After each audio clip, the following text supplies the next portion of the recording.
Hi, in this video I will show you how to create this hairstyle without actually almost any combing. It will be all generated procedurally. So let's go to the new scene. And in here I have this mesh. In the previous video I showed you that to create hairstyle with split, you would have to separate part of the mesh and move it to the new object. Then you would have to apply hair system to this and to this. Now you don't have to split this into separate mesh. You have still to cut some edges. In my case, I used Control E, marked them as sharp. This will add this color, and now you can add edge split modifier and enable the sharp edges. This will split the mesh along those marked edges like so. So those mesh islands will guide the hairstyle and the look. Let's add hair system, and I will tweak the settings. So in the profile I will reduce the width. Those depends on the size of your object. I will use Poisson disk sampling, maybe bump up density. In my experience, you have to do this quite a high value, and I will increase spacing between strands like that. So now let's add first deformer. The first new deformer is track to curve. So in here, click plus, track to curve, and we will pick this curve object. This is just Bezier curve. So you can already see the hair strands are following this curve object. If I move it around, the active island will change depending on which island is the closest. If you do not want to change the active island, just move this in edit mode. One problem is that when I maybe move this like so, you see the points are sliding around. So once you find a good initial position, just select this track to constrain and press bind. Now if I select this curve, first thing is that it was converted to new hair curve type, but also now if I move this around, you see the points are not sliding around.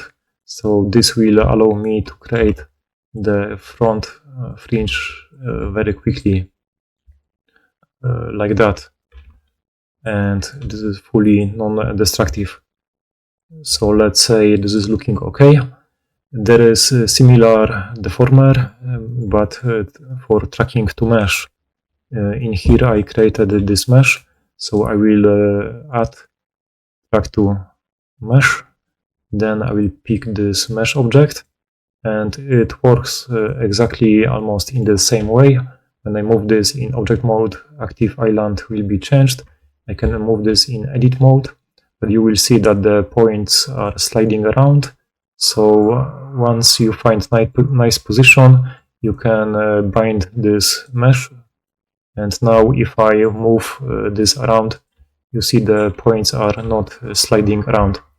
To make it non-destructive, what I usually do is to go to the mesh settings, and I will create two shape keys, and I will work on shape key.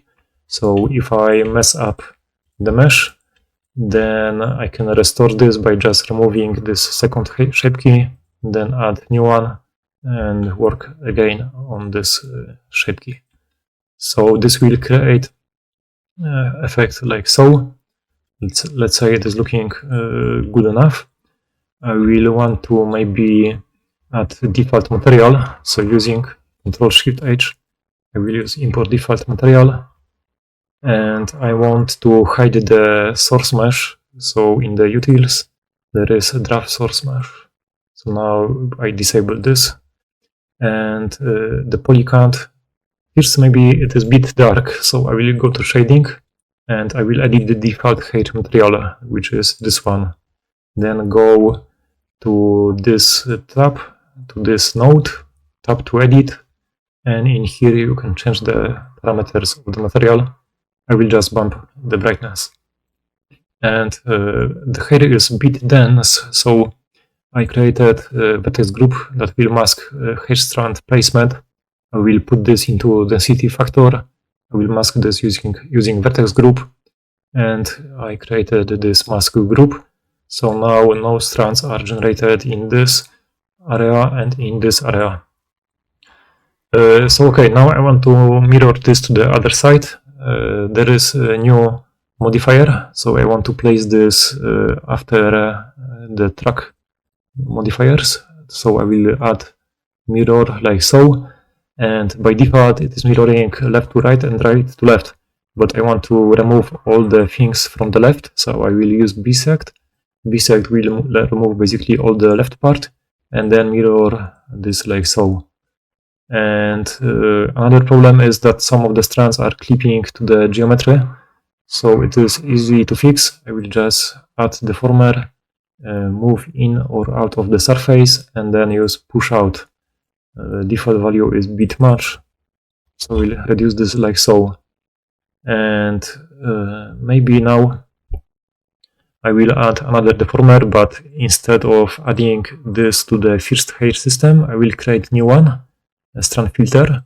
Strand filter won't generate any new strands, but it can still affect the strands above.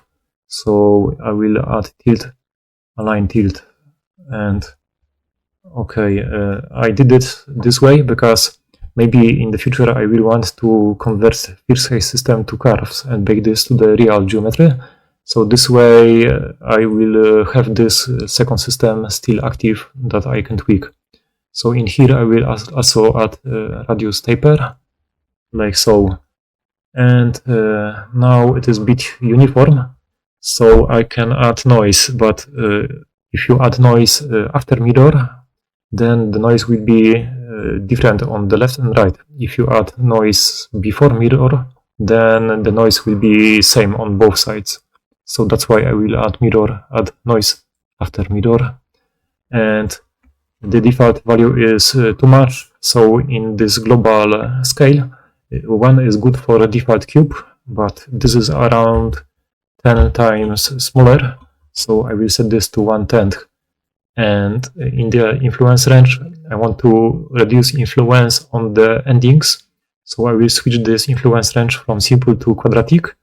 And this allows me to set radius, to set noise to 0 on the root, set this to noise to 1 in the center, and then 0 on the ending.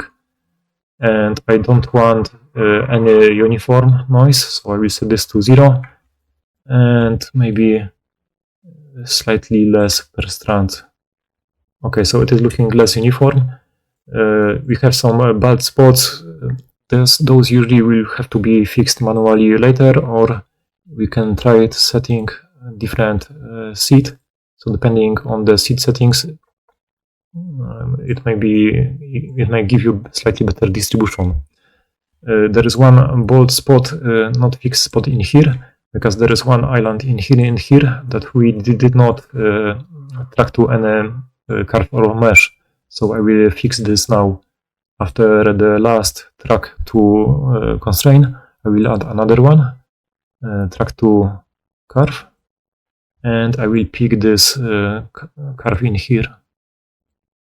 And after tweaking bit the settings, I can bind this curve like that and model it just like I did previously.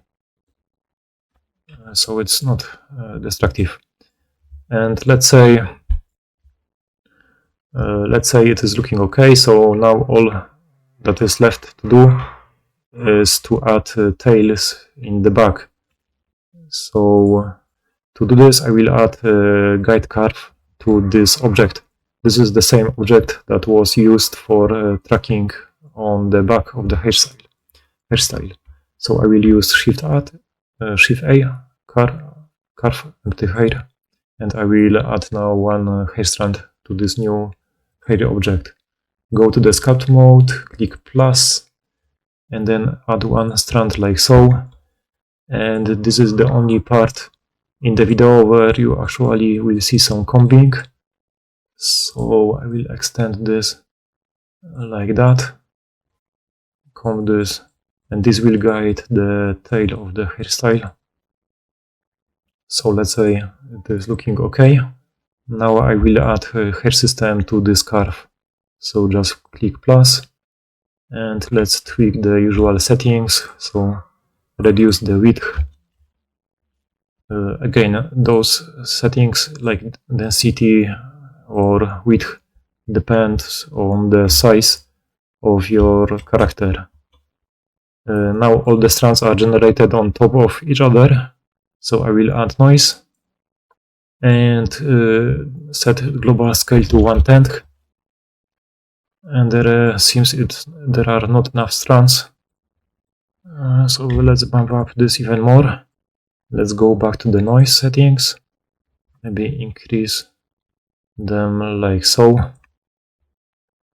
And we do not have enough resolution, so in the strand generation I will bump up the resolution like so. One problem is that those strands, I think, do not have enough randomization in tilt, so I will add some more randomization in tilt by adding tilt like so. This will add uniform tilt 180 degrees, but I want to randomize this, so in the tilt I will add mask, input mask, randomize, and this should give you slightly more varied look. It is not looking so flat anymore. And the last part is to maybe add taper, so I will add radius set, but the taper is only happening in here. I want to also taper the beginning, so I will switch influence range to quadratic, set the root to 0, center to 1, maybe even I will make slightly wider center, and if you want you can maybe randomize the length, so let's go and add trim deformer, and let's randomize the ending. So this is the ending. I will randomize this so it is not so uniform like that. And the only part left is add mirror to everything. So again, it depends. If you add mirror after noise, then the noise will be same on both sides. In my case, it is mirroring in local space, so I will pick the head as mirror object, and that's basically it. We have some hair strands generated. I can maybe reduce the frequency of the noise so it is not so messy. And basically we created hairstyle without too much of the manual combing this way. So you will probably want now export this to game. We can try to convert the tail to mesh, but it will complain that curves are not supported. So I will move this using Ctrl-Shift-H, transfer hair system to empty mesh. And now in here you see the hair system is on the mesh. So now using Ctrl-Shift-H will actually work, and we have the haircards mesh ready to export. But I will restore the original system, and I want to convert both of them at the same time. So I will select both. Note that this is a mesh object because hair system was attached to the scalp. So this will convert OK. So I can now select both of them, select Finalize, then press Join, and this will create a join copy that can be exported to game. I can show you maybe in the UV image editor that this mesh has UVs baked, and you can go export to this to game and then continue working on the hair.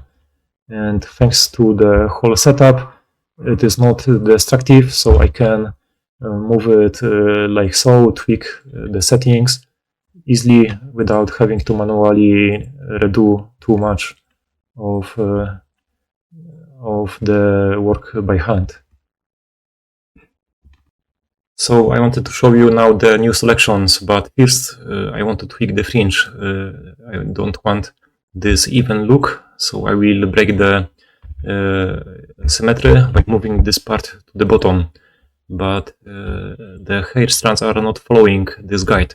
It is because we have the mirror, and mirror is taking this part, mirroring to the left, and that's why the guide is not affecting the left side.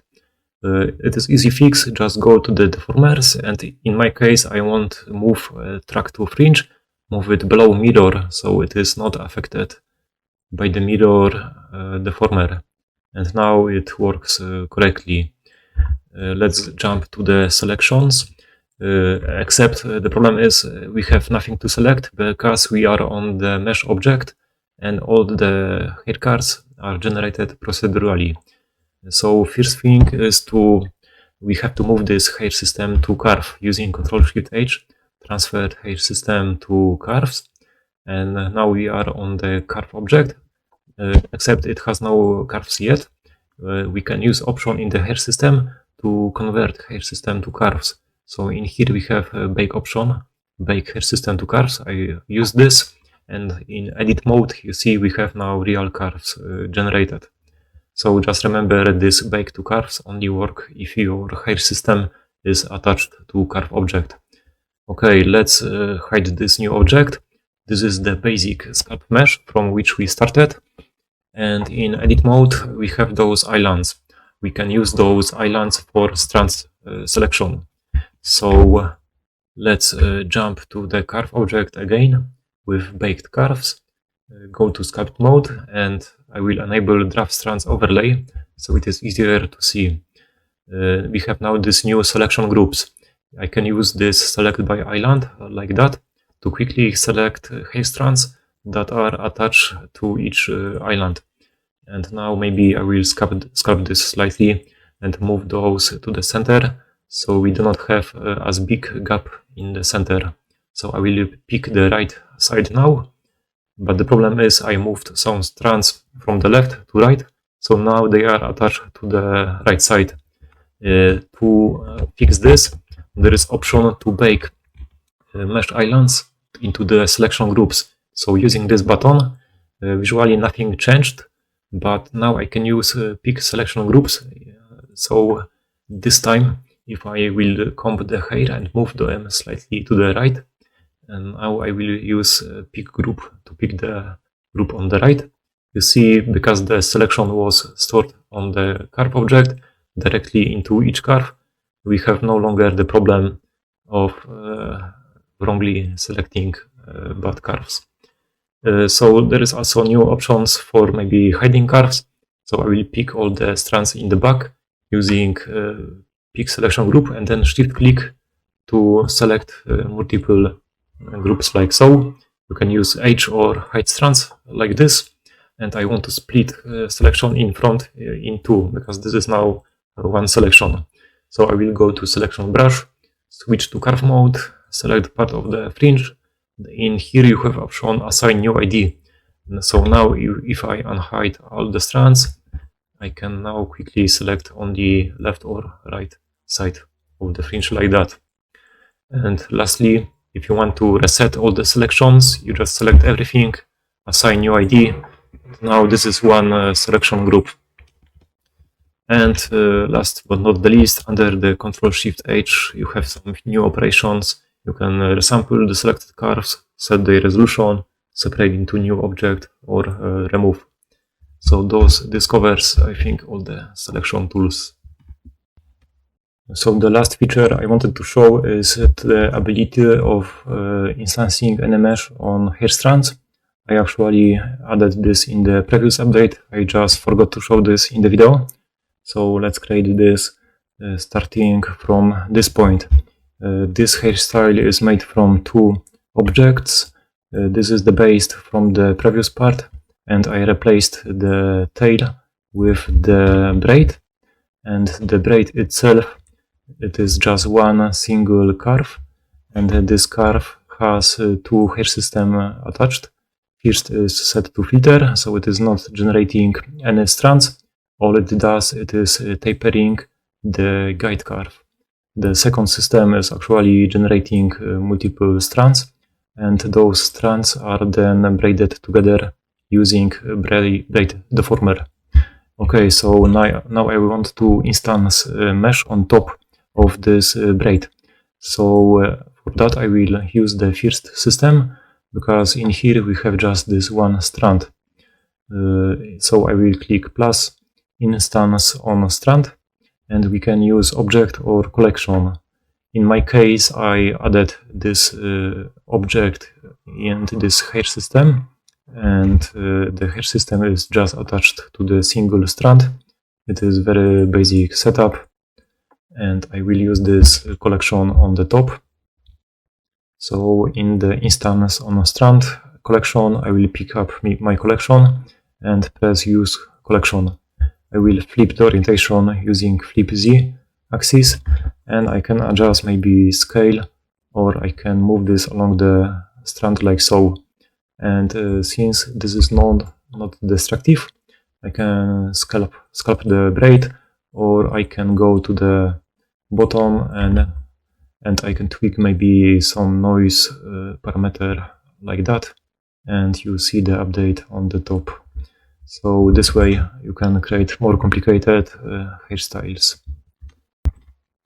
So I wanted to mention also that this will be the last update where I support the old curves. So for example, when I use hair drawing, it is still using the old curve types. And for example, I can move those like that, but if I select the new curve type, I can select the end, but I cannot move them. So this means I can finally get rid of the hack for UV generation using multiple materials, and this also means that the hair drawing using the new hair system, you will support all the profiles you see in here. So you will be able to draw curly profile curve, you will be able to draw braid profile, etc. Also, I think the interactive system will be gone, which is based on particle hair. The new system is way better, more flexible, so there is no point, in my opinion, to keep the particle hair based one. And yes, this will simplify also the workflow and should not take too much time. If you like all the free updates, consider supporting me by buying maybe one of my other add-ons. I will provide link in the video description, and see ya.